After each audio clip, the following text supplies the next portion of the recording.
I am Kamali, taking you through the stories people are talking about and sharing around the world on NewsFeed today.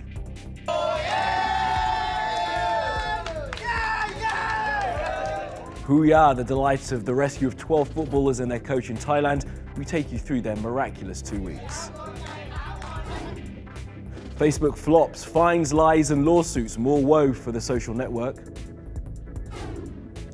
Coffee cultivation in a war zone, we take you to Yemen. And on Wednesday's Animals Doing Stuff, we see the release of a pod of sea lion pups.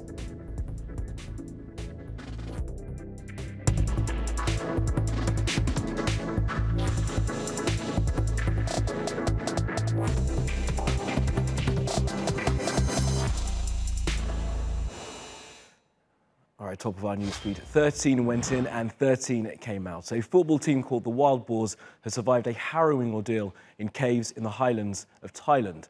The rescue of the kids and their coach gripped the entire world, everyone wanting a good news story for once. It was a worldwide effort. Teams of divers from all over the globe descended on the cave complex and did what they could, and they succeeded. Here's how we got to where we are now. The Wild Boars Football Academy went hiking after training on June the 23rd. They got trapped in the Tam Luang caves after torrential rain. For 12 days they were not heard from. Their families, the Thai nation and the world waited for news. The coach is a Buddhist monk who had trained for a decade. He taught the boys to meditate, to stay calm. Then it came. A British dive team made contact. How many of you? 13. Brilliant. The boys and their coach were alive. Now, to get them out. Have to play that sort of balancing game between having huge amounts of hope and on the other side having that element of the huge risk that's involved in this process. Clearly, finding the guys all alive, all relatively well and relatively safe is absolutely amazing. I can't quite imagine what the families must be going through during this sort of period, or the guys themselves, obviously underground.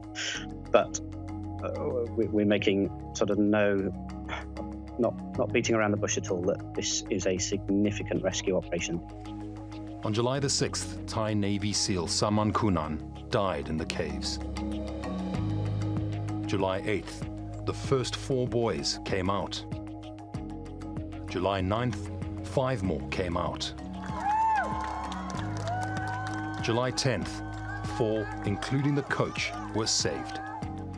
They are now in hospital, safe, dry, and alive. And this is the moment of spontaneous joy once the final rescuers came out.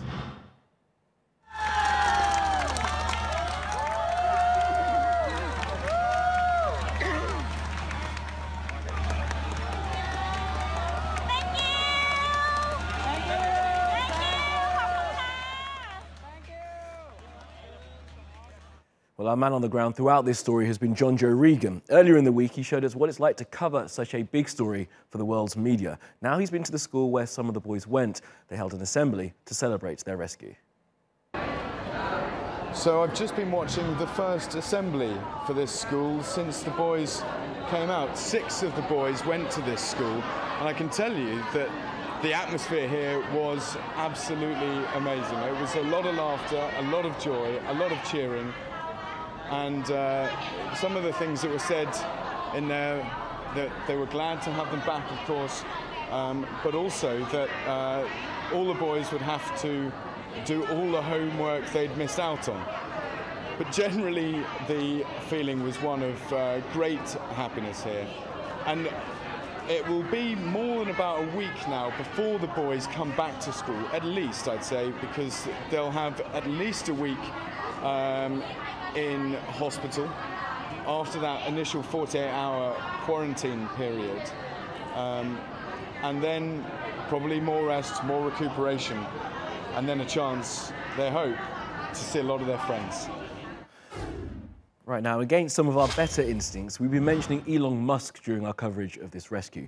Now, most people in this office think his help has been purely self-serving. I'm not sure I agree, but hey, I'm not always right. Anyway, Musk sent a mini-sub to Thailand called the Wild Boar, named after the team, to help in the rescue. In the end, it wasn't used.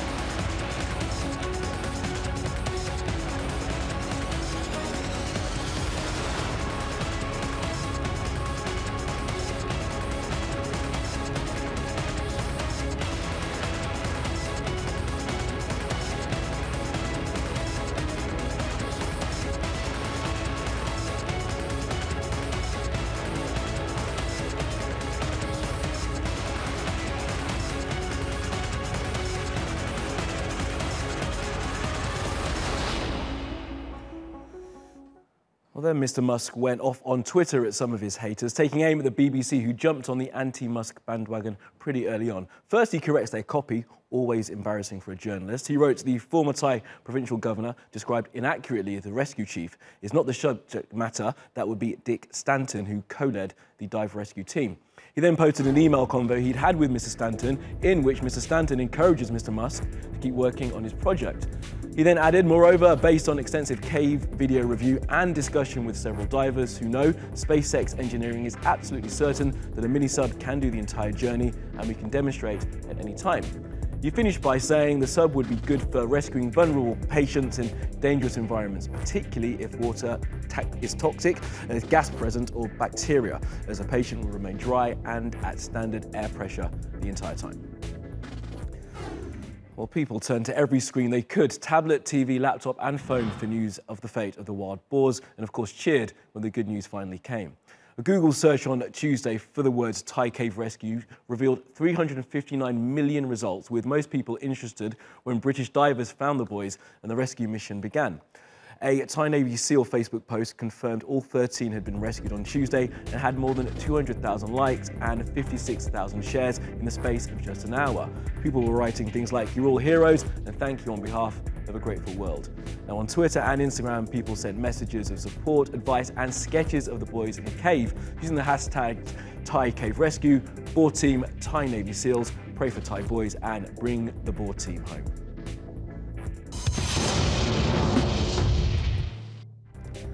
All right, let's have a look at what else has been trending on social media. Now, Srebrenica is trending. It marks the day in 1995 where more than 8,000 Bosnian Muslim men and boys were killed by Bosnian Serb forces. People on Twitter are urging the world to never forget what happened that July day. And it's World Population Day, a day when the United Nations reminds people about safe methods of family planning. They've tweeted stuff like this. 50 years ago, family planning was declared a human right, yet 59 million people still use traditional methods that are unreliable and maybe unsafe. They also try to dispel myths around the world that lemon, ginger, and a certain kind of brandy can be used as contraceptive. They cannot.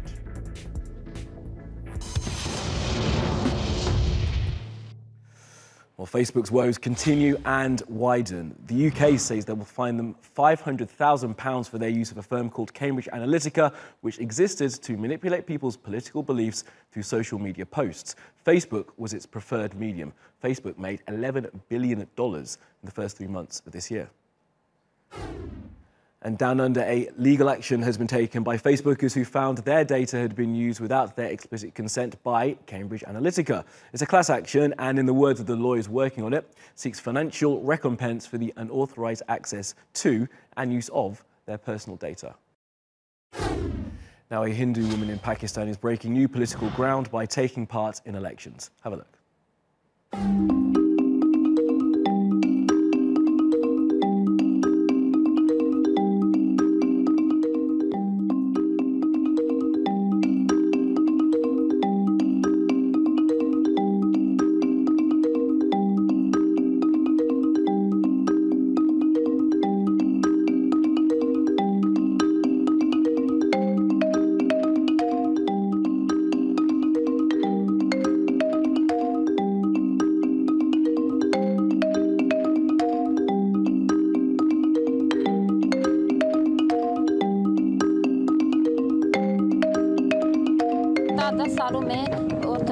की औरतों को उनके हकूक़ के लिए कोई भी औरत सियासत में नहीं आई। औरतों को हमेशा पीछे रखा जाता है। अब मर्द हजरात आते हैं तो अपने मसाइल हल करके चले जाते हैं।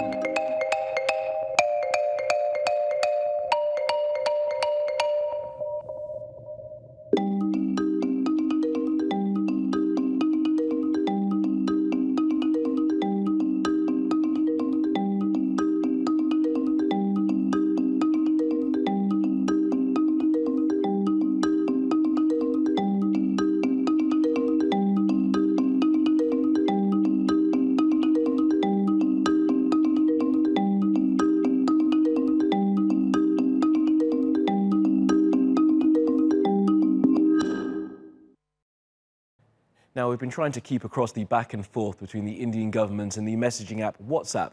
There have been lies spread on the app recently that have led to at least 25 lynchings, lies about child abduction gangs. Now, the Indian government wrote to WhatsApp by letter, not message, and asked them to stop the lies spreading. And now WhatsApp have, and in an ironic twist, gone to old media to try and get their message across. They've taken out ads in Indian newspapers saying, "Together we can fight false information."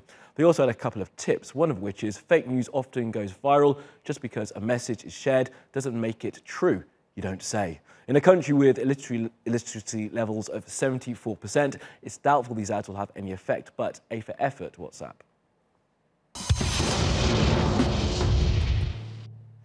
Now, we know less about the depths of the ocean than we do about the surface of the moon. That's one of my favourite factoids. And with that in mind, scientists have taken to the deep sea to see if there may be any uses for human medicine down there.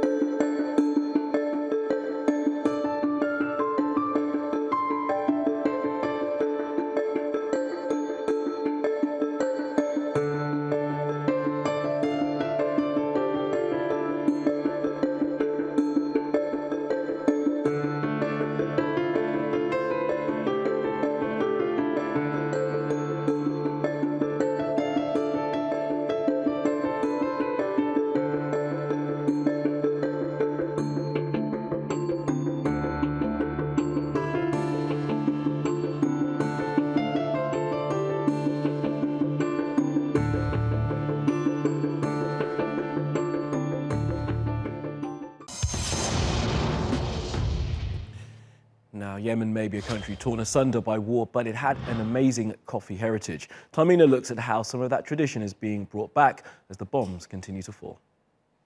We all love coffee, but have you ever wondered where it comes from?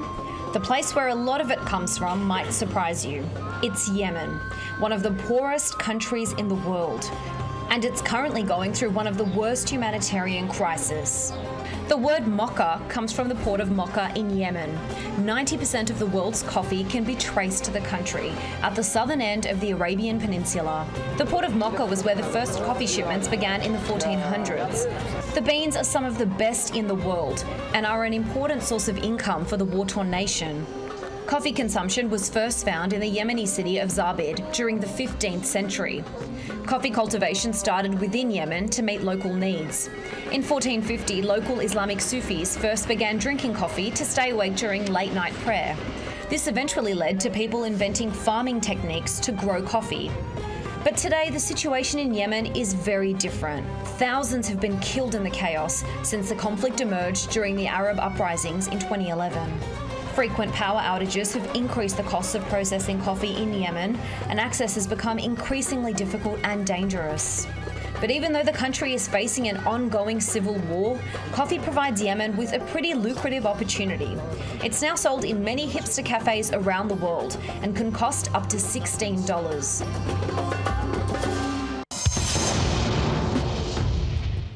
And in Wednesday's Animals Doing Stuff, we have this drone footage of some sea lions' pups being released in California. Now, they'd been rescued back in April, fattened up, and then released back into their natural habitat. You can see them there escaping into the ocean waves. Let's just hope there's no orcapods on the prowl. Well, that is your lot from the NewsFeed team. Reach out to us with your questions, comments, complaints and suggestions. I'm at Kamali Melbourne. You'll find us 24/7 on Twitter, YouTube and Facebook. Follow, subscribe and add. See you again tomorrow.